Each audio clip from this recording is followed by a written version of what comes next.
Hey peeps, we're going to do a re-unboxing today of the Myths and Mermaids Oracle of the Water by Jasmine Becket Griffith with guidebook by Jasmine Becket Griffith, Amber Logan, and Cucina Micheletto. So I have had this deck in the past. I gifted it during one of my moves.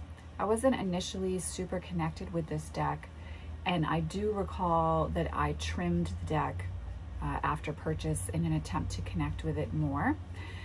And I don't know if it was, I think it was in May, because this has been sitting here to be unboxed on the channel for well over a month now.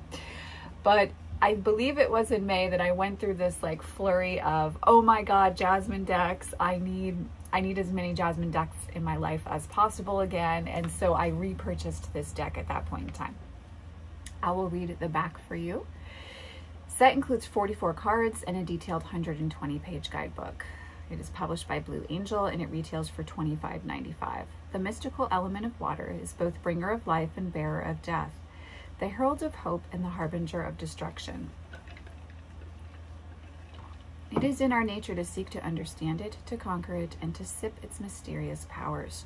Who better then to ask for guidance and inspiration than the spirits of water themselves, the water fae?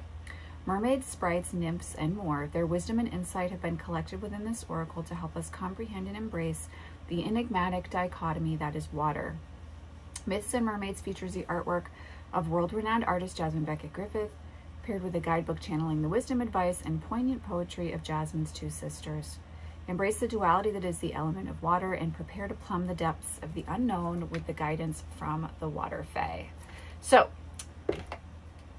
we are going to re-unbox this and see what our thoughts are now, years down the road, as I've been enjoying reconnecting with some of my Jasmine decks in general in my life at this point in time. So I don't recall if the first box was shiny, but this is like a satin tone, and here's what the side looks like. There's the back. It's a typical Blue Angel size box. And there's the little paper there.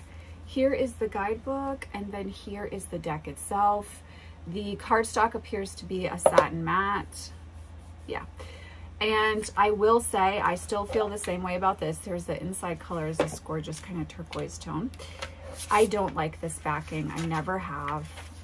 I love Jasmine's artwork, but this is just a little bit infantile for me. I wish it was more sensual, maybe a little more lusty, if you will, but that's just my personal preference. I know everyone experiences the element of water in their own unique ways. It is a typical Blue Angel size card. Here's an example from the Ices Oracle.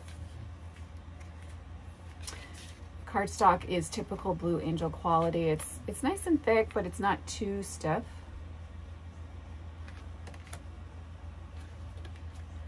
I love Nautilus Angel. I think it does make sense that Jasmine made this deck in the first place because she does have a great deal of mermaid art in her cadre. Now the only thing is, I do remember when I trimmed the deck, there are these little elemental symbols at the bottom, and so I may choose not to trim the deck at this point in time, just so that I can familiarize myself with that. And let's actually check out, I had completely forgotten that. Let's check out the guidebook and see if it lets us know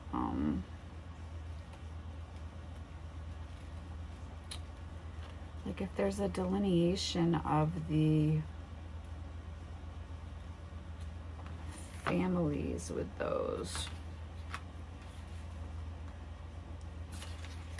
It doesn't look like it. It's just a basic Blue Angel intro. It's like we've got about 15 pages and then it goes right in. Yeah, I'm actually not seeing an explanation for those symbols. But there is like the little mini card representation, this information here, then we have an intro paragraph, and then a divination message, as well as an antithesis message. So each one has an upright and reversal message, which is nice. There's definitely information provided, but there is not an explanation for the little symbols with each of the cards, which I don't know. Now I'm back on the fence. You know, do I trim that? Am I okay with the borders now? I don't know. What do you guys think? Should they be trimmed? I think I'm going to leave them on. I think I'm going to leave them on right now. Maybe, perhaps it's an animal association that you can bring into your practice, because here we have a crab with the halcyon mermaid. I mean, I love Jasmine's artwork, so this deck is going to be worth it to me for that. And I know that there is a poem attached with each card as well, which is something that's also lovely to bring into your practice. I apologize, guys. Pollen's getting to me.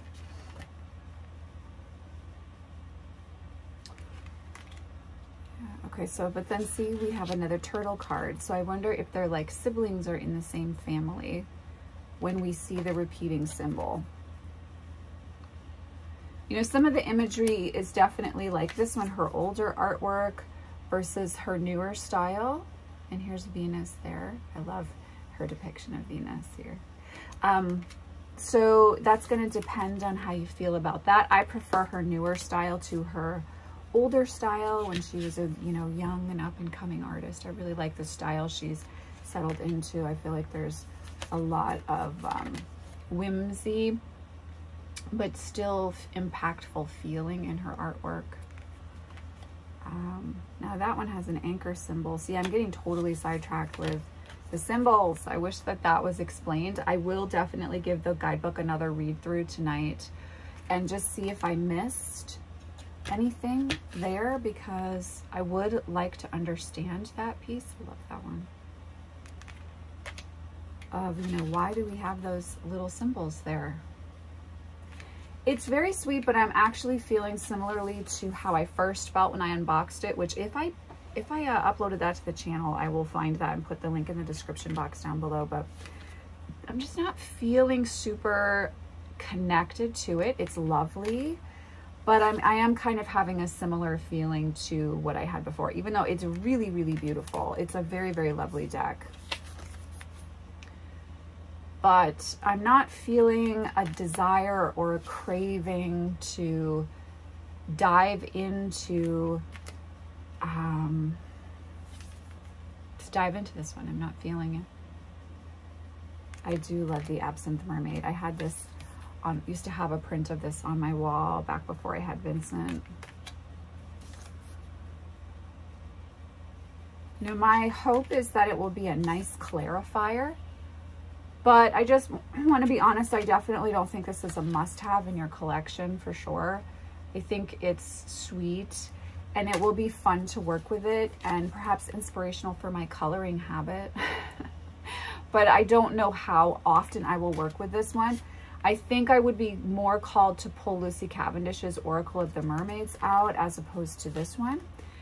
But that doesn't mean it's not a lovely deck. And if you are feeling drawn to it, then it's definitely, you know, a sign for you that it might be one to bring into your collection for sure. I love this one.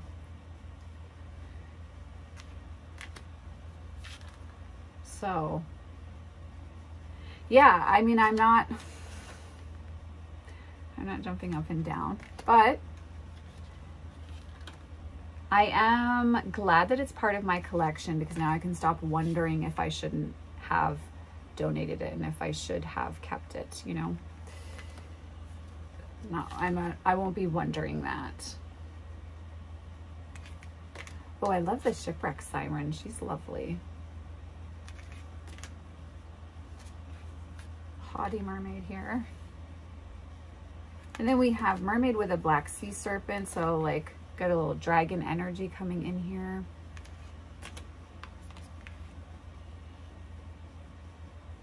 Some alien energy. And then I love this image with the trilobites. That's a beautiful one to end the deck with for sure. So, you know, I think it's a typical Blue Angel deck. It's, if you like Jasmine's artwork, you'll enjoy it. I'm not obsessed with it. Like I said, I'm not disappointed that I bought it because I'm a card reader. So I will get my money's worth out of this deck because I'll use it in readings for specific clients. when she asks to come forward, but I'm not necessarily feeling a personal connection with this one. Again, it's just kind of like, okay, that's nice. You know, it's not really hitting me in the heart space at this very moment.